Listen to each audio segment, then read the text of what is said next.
I grew up watching Mad Max, and all I wanted was that car.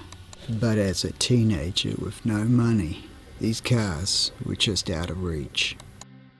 At some point, a friend gave me a lift home from school in an RX-7, and everything changed. Now I wanted an RX-7, but they were just as out of reach. But he knew someone with an RX-3 coupe for sale in my price range. It was only a shell, but it was a start. It took about a year of buying second-hand parts from the trade exchange to piece it back together, but with the help from my brother and friends, I was on the road with a 13B from an RX-4 and an RX-7 5-speed. It looked a little rough, but it was straight and rust-free. What was needed to finish the car was a new paint job.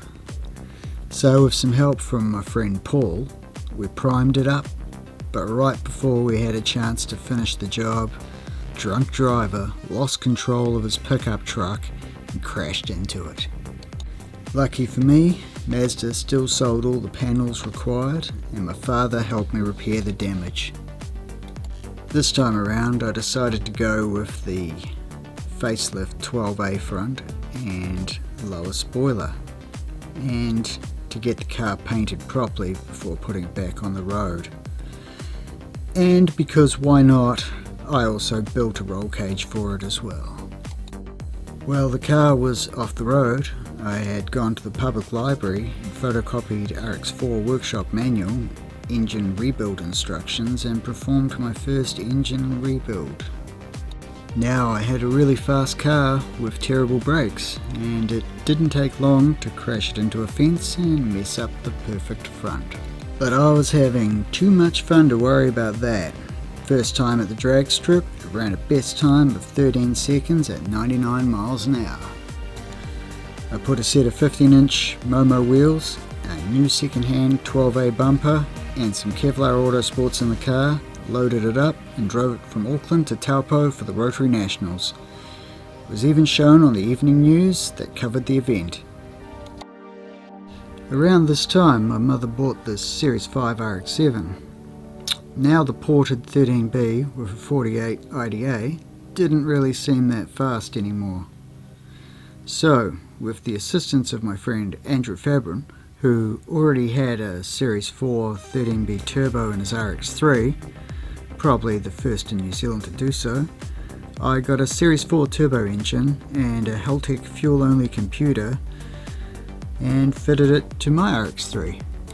It still only ran at 13-second quarter mile, but now crossed the line at 112 miles an hour, mainly because it didn't gain any traction until well into third gear. Inspired by RX-3 race cars, especially the wide-bodied Japanese GT race cars, I decided now was the perfect time to completely ground up, rebuild and modify the RX-3.